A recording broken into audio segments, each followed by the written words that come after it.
Welcome to Cutting Edge Web Content Development, the podcast where we delve into the world of CMS systems and their crucial role in website and web content development. In each episode, we'll explore the reasons why founders, CEOs, CTOs, and CMOs of web content development companies need CMS systems to thrive in the digital landscape. Get ready to uncover the secrets behind successful website management, content creation, and seamless user experiences. Here's your host, Jonathan Ames. Welcome to Cutting Edge Web Content Development, a podcast by ButterCMS. Here we share insights on the intersection of content and web development and how you can align these two often competing forces to improve efficiency and business results. Joining us in this episode is Jamie Landry, SEO content manager at Hudson, to talk about why your blog should be managed by an SEO expert. Welcome to the show, Jamie. Thank you so much for having me, Jonathan. Yeah, I'm excited about this conversation because everybody's got a blog and everyone's trying to do better with that. So I think it's going to be a great conversation. But first, Tell us a little bit about you, kind of your career. How'd you get into SEO and blogs and maybe some of the projects you've worked on? All right. So I actually started my career going back to university in a degree in public relations. So public relations, I always recommend it to anybody that's interested in communication or writing. It's a really well balanced program. So in there, you touch a little bit on everything from, video development to communications to marketing. And so from there, I was able to do 3 different co-op placements, which were great to give you a little taste of the industry and what sort of different jobs have to offer, different sectors. And then from there, I found myself working for a B2B company that mostly focused in like industrial safety and rigging and things like that in their marketing department. We were a very small team. And so that's kind of where I started to learn more about SEO because I was doing so much content creation. And I really feel like when you are kind of deeply involved in content creation and writing, SEO is kind of something that you'll pick up if you're reading enough blogs and information. So from there, I was still kind of more of a general marketing person. And then after that, I ended up taking a job for a company where we mostly focused on affiliate marketing. So there we did have a dedicated SEO team, and I was actually part of our content team. But just due to kind of the organization of the company, a lot of the content team would kind of take on these SEO roles. And I really developed a passion for it, as cheesy as that might sound. I feel like it's such a great balance, data and creativity. So if you're somebody that kind of likes to combine both of them, it's a really interesting, creative, and ever-evolving sort of industry. So that's something I always like to say too. If you get bored or you do find yourself a very curious person, SEO is such a great industry to go into because it is changing all the time. There's always kind of something to research, to learn, to kind of up your skills. So from there, I became a lot more interested in SEO, eventually moving into my role right now at Hudson. So 2 people that I work with, I actually worked with in my past role, and they were kind of looking for somebody to fulfill that SEO role. And I was really excited to kind of move more centrally into SEO versus being a content person doing SEO on the side. So that's kind of how I found myself in the role that I am now.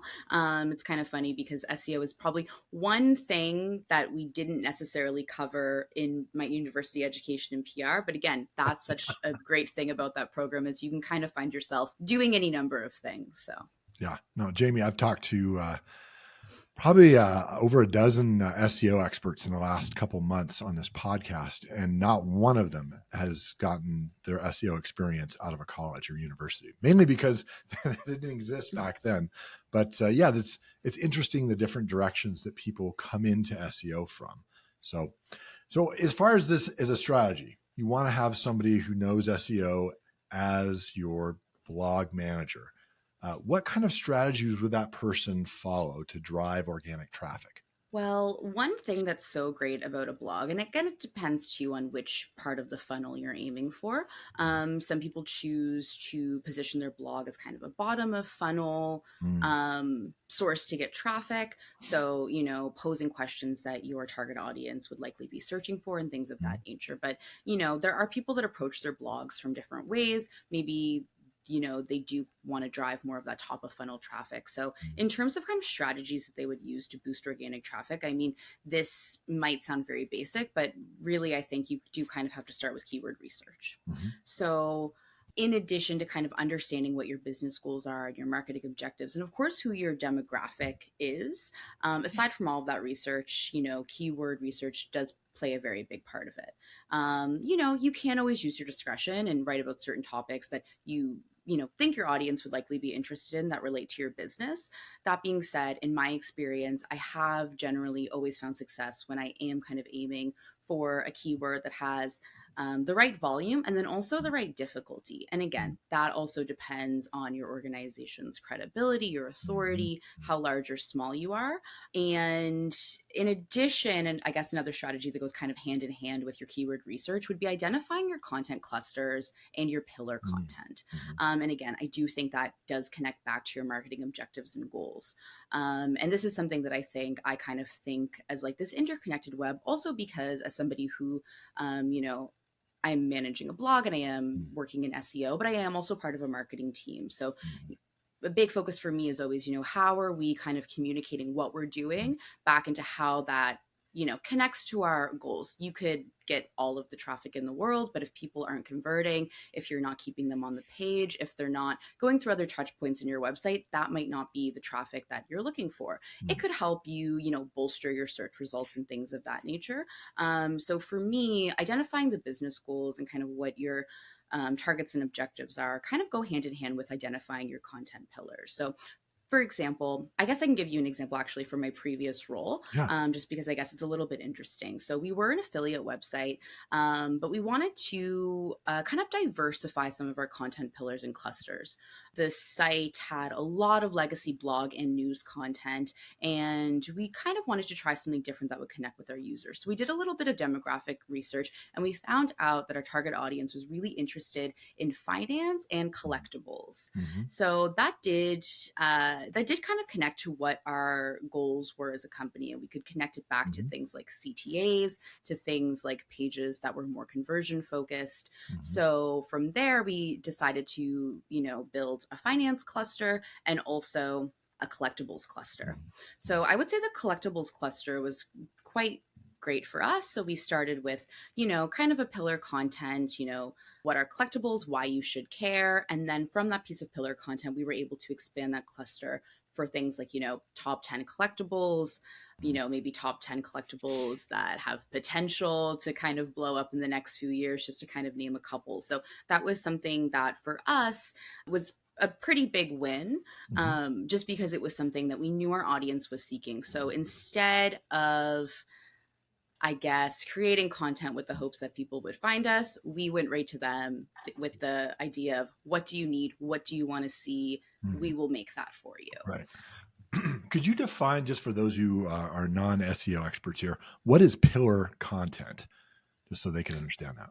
All right. Yeah, no, that's a great question. So pillar content would be, and this could be like a feature page. This could be another page on your website, but I guess for the purpose of blogging, what we're talking about, that would just be kind of your main or central piece of content surrounding a particular topic. So for example, right now, the blog that I'm working on for Dash Hudson is very focused on social media. So for us, Instagram, that's a very kind of easy piece of pillar content. So that could be, what is an Instagram marketing strategy? What is an Instagram strategy? And then from there, we build out a cluster surrounding that pillar.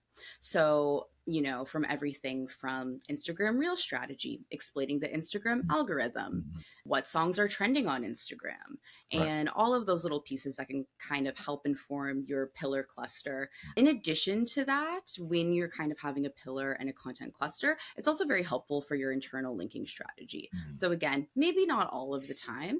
Obviously, you always want to have links that are contextual and that makes sense for the content that you're writing. But quite often, since all of that content is interconnected, it's also quite easy to have like a robust internal linking strategy within that. Yeah.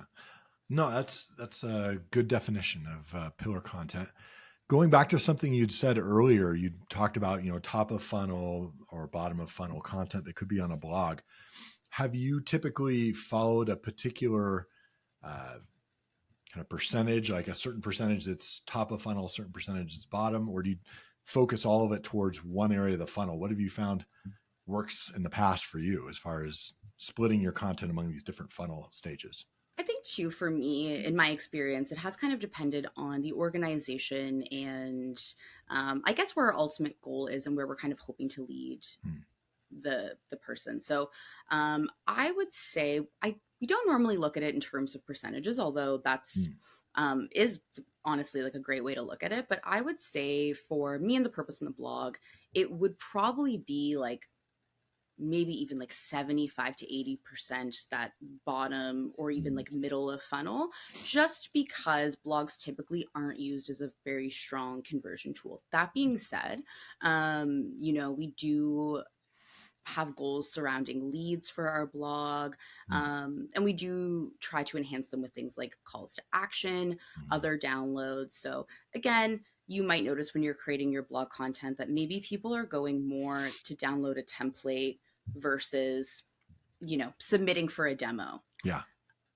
That being said, I mean, I guess I probably don't need to say it to this audience, but it's still valuable in terms of just getting that traffic in the door. Yeah. No, I love what you were saying earlier about having an idea of once they come in, with a particular stage that they're in, thinking about what that next piece of content is that you want to direct them to. And so if you knew they were coming in, say, to a top of funnel, some basic questions, you could then have links on that page that would go to kind of mid funnel that, might help better educate them, get them content that, was appropriate to where they were at in their stage and kind of direct them onward. I think a lot of blogs don't really do that. And so they're great at bringing traffic in and people, find what they need there, but then they leave because most blogs don't have a really good, hey, here's what's next at the end of your blog post. So you read it and you're just like, oh, you're gone. But a few of them do. I have seen it where there is really a very clear next stage. Hey, if you love this article, here's the next thing you should know, or the next thing you should do, or sign up for our newsletter because we're going to tell you about what's next in this. Any of those kind of call to action or links really help somebody feel like this becomes a journey and not just like, hey, I got my question answered, now I'm out of here. And which is really powerful for blogs. Absolutely. And something that we always try to do as a team as well is seeing where our leads are coming in on blog content. So even though having a good understanding when you're in the creation phase is really important, obviously when you're working on a blog or any type of online content, re-optimizing that is also very important. So that's something that we also focus on quite a bit is, where are these leads coming from? And then typically we're prioritizing those blogs for a re-optimization to see, what is the aim? Are people coming in on this blog and, they're submitting for a demo? Great. Do we have the right CTAs? Do we have the right information for somebody that's looking to get a demo? So sometimes too, the content can also kind of inform you of where your users are in their conversion journey. Yeah, that's great. No, I think that just the whole idea of blogs, if you don't have an SEO background to your original strategy, you wouldn't even think of things like going back and revising my blog. But in SEO, you often have to revise content and update it to keep it topical and at the top there. And otherwise it'll lose traffic over time. But somebody who doesn't have a strong SEO background might miss that. So great point there to your strategy. So as far as like strategies to promote your blog outside of the SEO side, is it helpful to do promotions out through other avenues like social media, email marketing, or other ways to bring in traffic for that blog? Absolutely. I think, again, in some past roles, I have worked in social media as well. So quite often, I think, I'm not doing that in my current role, but I think quite often when you are on a content or an SEO team, you probably have your hand in a few different pots. So I would say, it's very crucial. And something that I always come back to is, you want to make the most of all of your content. Maybe you don't necessarily want to pump out every single thing you do on every single platform. Maybe the demographic on that particular platform isn't really resonating with a particular type of content. That being said, if you have something that's really valuable that you've created, you've researched, is a really solid piece of information, is really helpful for the user, you really can't go wrong with sharing it on social media. Again, I think it's also really important to have the right UTM parameters, make sure you're tracking all of that so you do know what's resonating with your audience, what kind of verbiage they're responding to, so you can kind of refine your strategy over time. I know for us, email marketing has been so great for getting our blog content and other website content in front of more eyes. So again, maybe for different industries, they will find their audience is a little less receptive to email marketing. And again, it sounds so basic, but I always come back to, if the content you're putting out is really helpful, your titles are really engaging, because that's another thing sometimes, if your content is excellent, but you're not grabbing them with a great subject line and a great title, the clicks just won't be there. Yeah. So making sure that you have a really, engaging, snappy title, depending on what your audience is looking for. Perhaps you're in a B2B industry that's a little bit more buttoned up, shall I say? Yeah. Maybe you're not going to go with like a punny title. For the purpose of our audience, which is typically like a social media manager, we kind of toe the line between the two. Sometimes we can afford to have a little bit more fun, while trying to keep in mind, like, what would we respond to in our inboxes, what's worked in the past, and what we think would inspire, based on the demographic information that we do have, like what would inspire somebody to want to open this email and click. So really trying to communicate the value in as little words as possible, I would also say, is quite important for the purpose of email marketing.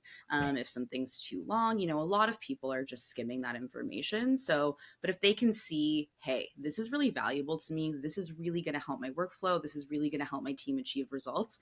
Again, it sounds so basic, but they're much more likely to click that type of content. So for us, email marketing has been really valuable. Social media, again, very valuable. Repurposing content as much as you can too. I think it's really great to get creative. Having like a link in bio solution where somebody can actually find that content, because, sites like Instagram, if you're doing like a post, maybe aren't, I guess, the best for directing your traffic like to a particular link. But if you have a really great stat or an interesting fact or something that you can call out, it's just one more little stepping stone to encouraging people to actually click that link in your bio and check out your website. Now, we've been talking about basically going out and putting this out in social. I'm thinking organic social, but do you also mean like boosted or paid social at all? Are there reasons to do a boost or a paid social post to try to drive traffic? And will that help your SEO? In terms of helping SEO, I mean, I always kind of think of everything online as really having like a symbiotic relationship. So I do think, having a really robust social presence can't boost your organic profile, because, it shows Google, you're credible, you have social profiles, you have a website, you have great content, you're updating that great content. In terms of paid posts in particular, I mean, I wouldn't say that they're going to hurt your SEO at all. That being said, like the direct link between a paid post and success for organic traffic, I think it does help in those ways that I previously described, just boosting your authority, boosting your credibility, showing you're an authoritative brand in that space that, has the power, has like the knowledge, I guess, to boost posts, is ultimately helpful in the long run. And again, can help get your content in front of eyes. Things like adding a link in like an Instagram story can be really beneficial. Even, I mean, thinking of like an entire website as a whole, even something like a podcast ad can be really beneficial, linking that in the episode description or things like that. So I know our social team has done things like that for the past for particular website pages, and then also specific posts as well. I feel like that was a little bit roundabout way to answer that question. No, I don't know there's a full answer to that. I know in the past, since Google has taken into account how long people come to a page, how many people come to it as ranking factors, there were certain companies that had large social presences that were actually able to boost the ranking of a post simply by kind of nailing it with a social post that went viral. A whole lot of people went to that page. The rankings shot up really quick because suddenly I have all these people coming to the page, engaging with it, and Google notices that. So they say, all right, obviously this is something of value to people, and it actually boosted their SEO. Now, I don't know if that's current, but I know in the past people have used that as a strategy, and not everyone has access to it, but something interesting to think of. So Yeah, absolutely. let's switch over to some tactical things here. Maybe share some practical tips on things like keyword search, one-page optimization, meta tag optimization. What are some things people could go and do right now? Or, if they're not a blog manager, maybe they could talk to their blog manager and give them this as a tip. I mean, in terms of strategies for keyword research, I think, again, aside from understanding your demographic, understanding your business goals, having those content pillars, another great thing to do is just a good old competitive analysis. Mm-hmm. So the template that you use might be different. I know for our team, we have one that's a little bit more developed, and we also have one that we call a quick win analysis. Mm-hmm. So really kind of quickly looking at, a particular keyword, depending on what you use for keyword, keyword research, you might use Ahrefs, you might use SEMrush. I know I typically use SEMrush, and also Google Trends I find very helpful. Sometimes that is a bit better, maybe if you're working on something that's a little bit more timely and newsworthy. That being said, it's right there. It's free to use. It's a great insight into what people are actively choosing, especially if you have a localized strategy. Google Trends is really powerful because you can kind of really nail down what people are looking in a particular region in a country. So that's something that I think using both is really great. So I would say start with a competitive analysis. Sometimes even if you're starting a new piece of content, building out a content brief, a competitive analysis can be really great just to make sure that you're checking all of the boxes. You're not missing something that a competitor aiming for the same keywords done, but also that you're not missing any opportunities to innovate. So really using that critical eye to see and putting yourself in the user's position. So reading that competitor content and thinking, for example, for social media, if I was a social media manager, A, does this give me the tools that I need to succeed? B, is it easy to find? And just kind of using that critical eye when you're using your own content. And again, not just copying what they have or making sure you have everything they have, but also looking for opportunities to enhance, to add context, to add data, anything like that. And within that analysis, going back to kind of the meta information and things like that, it's very basic, but looking at their meta title, looking at their description, looking at their URL if you're in like a new content creation phase. And then I think another thing that can be really powerful for keyword research, but also just in terms of building out and strategizing when you are doing that new content creation, is looking at some other like technical things you can do to enhance your content. So, are there opportunities to have the right schema on your website, depending on your industry? I know it's something that Google is deprioritizing for a lot of sites, but if you are working in a health industry or something, government affiliate website or something, do you have FAQs? Are you using FAQ schema? Are you a cooking website? Are you using recipe schema? Are you using news schema if you're a news site? So all of those little things that will really can kind of give you that edge in the Google SERP. Yeah. Yeah. Maybe a quick definition of what schema is for the non-SEO people. So okay. Yeah. Yeah. Perfect. So schema markup, I guess, just simply, and I'm sure there's somebody that can explain this technically a lot better than I can, but it's something that a schema markup that sends a signal to Google about what your content contains. So just like a small snippet of code. So for example, going back to FAQs, this is something that will help Google on the SERP show that you have FAQs. So this might appear as like questions underneath your SERP. If you are a cooking website, recipe schema is another one that's really common. So again, when somebody's looking up, how to make eggs, it will appear on the Google SERP in like a recipe format, if that makes sense. So again, if you're not using that, you're kind of missing an edge for your competitors that probably are using that. And there's schema for a wide range of topics. So I know something that my team's done in the past has kind of gone through, I'm blanking on the name of the actual website, but kind of going through and seeing like what schema is applicable to us, what other brands are using this, because sometimes there's something that you might think, hey, my team can use that. And then you go, not super relevant maybe to our content or what our actual aim is. So just making sure that you are using everything that you have at your disposal there. Yeah. No, that's really important. I mean, for your content team, if they have access to a field in your CMS where they can input schema and they know, they're regularly using a particular schema, it could be something very easy for them to put in place. I know one of the things that I've heard recently from several SEO experts is that, the certain schema can be really powerful, like the FAQ schema that you mentioned. There was a SEO expert who was talking about that simply including that schema in all of their blog posts really helped them bump up in rankings and sometimes be in that featured question answer that Google has at the top of the SERPs. So yeah, it's just looking into which of those apply to your particular situation and having a way for your content team to be able to input those. So, all right, good tips there. Here's the big question, I think, for anybody who's managing a blog that they would probably have for you is, what are the KPIs? What are the metrics that they should be watching to tell whether their blog posts are being effective?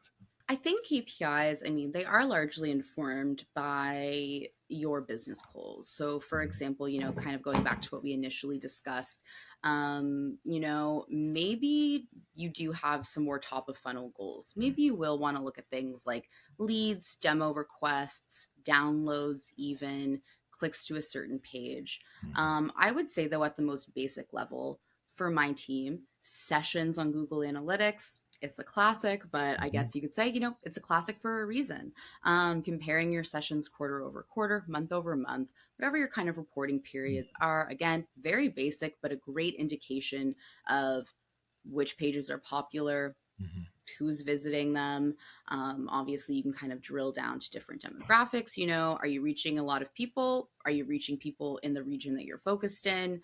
All of those things are really helpful. So I would say KPIs around sessions, very valuable. Again, another very basic, but it's basic, classic for a reason, I guess you could say, would be keyword rankings. So often, when you are developing a piece of content, you might have a primary keyword, a secondary keyword. Perhaps you have some semantic keywords that you just kind of have that you'd like to include to enhance your content. But organic keywords are always a possibility when you're writing blog content. And I think, for our team, we're typically trying to maximize as many secondary keywords as we possibly can. That being said, there's always those kind of nice bonus organic keywords that are showing up as well. So, keyword rankings, but also keyword ranking position. So I know for our team, depending on how competitive a particular keyword, again, we're in social media, so there is quite a bit of content and there are quite a bit of very competitive terms. For something that's a bit less competitive, and I guess to kind of define that, for us, we use SEMrush, makes it really easy. They give you a percentage and, whether it's easy, difficult, medium. So, for us, I would say too, it depends on the difficulty of the keywords. If it's extremely competitive and difficult to rank for, getting a top 3 position is always great, but depending on your domain authority, the content you have on your website, how long you've had a website, site speed, so many other factors, getting a top 3 position in the first week, in the first month that a piece of content goes live might just not be achievable. So sometimes for us, depending on the difficulty, we'll aim for 11 to 20 typically. Obviously, most people on Google are only really going to look at the first page, maybe the first 3 pages. That being said, position 11th to 20th is still much easier to then go back and re-optimize and see what you have to do to get to that top 3 position. What technical elements, what elements in the content do you need to improve? What information do you have to kind of enhance to have a chance to be more competitive there? So I would say keyword position in addition to keyword rankings is quite helpful. So I've heard this from our blog manager is, does time on site, time on the page matter with blog post as a metric of engagement, or, the engagement in Google Analytics for score that Google uses? Are either of those good metrics to how effective a page is? I would say so. I know for our team personally, it's something that we're interested as a team and we will, kind of bring up and discuss in our meetings. But in terms of our reporting, it's not something we regularly report on. Although, again, I do think it's important and I do think it's a really valuable metric. One thing I think to keep in mind when you're focusing on page time spent on page, is that a lot of people really just want to skim content. So of course, you're always going to put your best foot forward, make sure the grammar is correct, do a great job in writing. I'm somebody, I really like writing. So of course, that doesn't mean to not take pride in the writing, but I think skimmability is also a big factor. So just because somebody's not on that page for the length that, it would take necessarily to read the entire thing doesn't mean that they didn't get what they need. Doesn't mean that they maybe didn't pull out like a salient data point, that they didn't navigate to a particular part. Something that, I personally just do a lot when I'm looking for information is, good old Command F, plugging in that keyword just to kind of get to your point a little bit quicker. So I do think site speed's important. If people aren't spending any time on your page, in addition to other metrics like sessions, keyword rankings. If those are both really high and people aren't spending any time on your page, I think it's really important to go back to the drawing board and see, what's the intent of this keyword? Does our data, does our content really kind of match up? Because obviously that's a clear indication that people aren't getting what they need when they visit that page. That being said, I think it's great in addition to these other KPIs that we discussed about as well, because again, something for the purpose of blog content especially is that skimmability factor. I know Google's always looking for things like, shorter paragraphs, bullet points, headings, images, anything that can kind of break up huge walls of text and stuff. And, you never know how long it necessarily took that person to find exactly what they need. Yeah, no, good points. Good points. So now maybe just a couple of questions about your career and things you've learned. If you could go back in time to the very beginning of your career and talk to yourself and give yourself a piece of advice, what would you give first as your piece of advice to your younger self? Oh man, knowing where knowing where I ended up now, I would say, this might sound very basic and it is very specific to SEO, but just paying attention to what Google's doing, reading Google developer updates, doing more free courses, that's something that I'm a big proponent of. Does Google have courses, or is there any kind of thing outside of your normal day-to-day or your internal training, or even your education that can really kind of inform what you do? So I think, as you've probably discovered from talking to a lot of SEO experts, it's something that you really do kind of learn as you go, and there's a lot online that you can really use to kind of enhance your knowledge of. So I would say for me, that's a really big thing. That's something that I do a lot now in my day-to-day, but I could definitely reflect on younger me thinking, well, I'm not a developer, I don't need to know this, I'm a content person, I'll focus on writing, which is not an approach that I would necessarily agree with today. Very good. Well, all right, outside of Google's guidelines, where do you go for your inspiration and to continue learning? Oh man, a lot of different places. Honestly, and again, even kind of going back to keyword research, I think Reddit can be a really great place. Of course, like any other spot on the internet, it's always good to do your own research to kind of back up what people are thinking. But I know for a gut check, it's always really great to see, my team is focused on this KPI. Is it relevant? Is there maybe something else that we should be focused on? Maybe it's just guidance on an intent of a certain keyword on, I'm doing XYZ, but I'm not achieving the results that I should have. What does everybody else think? And just kind of using it to stay on top of trends as well. I know there's been times where I'm following like a forum or a newsletter and I'm seeing an update that, everybody gets caught up in your day to day. You're maybe not going to the Google blog every single day to kind of see different updates and things like that. So, making sure you're signed up to credible newsletters and that you're also, kind of involved in what the online community is doing for SEO, I would say is really helpful and valuable. Excellent. Well, tell us a little bit about Dash Hudson, where you work, just what the company does, kind of who they do it for, and give us some ideas on that. All right. So Dash Hudson is a social media management software. So we provide brands with tools they need to schedule their content, measure its impact, and some other tools just to kind of enhance your social media workflow. So a tool that I really love, that I get really excited about, is our vision tool. So I know AI is a very popular topic of conversation right now in the world of tech. in the online world and like everywhere, to be quite honest. But it's something that Dash Hudson has been doing with this tool vision for a number of years. So we're really excited that that's something that we kind of have a bit of a legacy with. And I would say that we're kind of on the forefront of. So that's a really exciting tool which can help predict the impact of your content. So it gives it a sentiment analysis. Does it have a chance of resonating positively with your audience, neutral, or maybe even negatively? So that can be a great way for social teams to upload their content library. I know from working in social myself, quite often you have like a number of different assets. So it can be a great way to determine what is going to resonate with your audience and what isn't. Does it actually use your library of past social to make those predictions? Yes. Wow. Oh, that's awesome. Yeah. Well, how would people find Dash Hudson if they wanted to take a look at that? So you could go on dashhudson.com. If you're curious, you could also go on dashhudson.com/blog for a lot of our great blog content. But even just going to dashhudson.com itself is great. You can find us on social, on Instagram and TikTok with Dash Hudson as well. And if people want to connect with you individually, Jamie, maybe share ideas or hear things that you have to say, how would they find you? I would say the best place to do that would be my LinkedIn.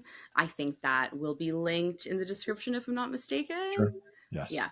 Because I think I would say, linkedin.com/Jamie Landry, but I know sometimes there's some different numbers and stuff tacked on the end there. So yeah, absolutely. Well, hey, Jamie, I really appreciate all of your insights, the things you brought today. I think a lot of people need to kind of hear these things from someone who's in the trenches, working on a blog day to day, and be able to then, bring those back to their team and make those things happen. Well, thank you so much for that. Thank you so much for having me. I always love a chance to talk about blogs and SEO. So it's always nice to get to yap about that for a bit. Absolutely. Cutting Edge Web Content Development is brought to you by ButterCMS. To find out how you can build better with Butter, stop wasting dev time, and free your marketers from your legacy CMS, visit ButterCMS.com. Also, make sure to search for Cutting Edge Web Content Development in Apple Podcasts, Spotify, and Google Podcasts, or anywhere else podcasts are found. Make sure to click subscribe so you don't miss any future episodes. On behalf of the team here at ButterCMS, thank you for listening.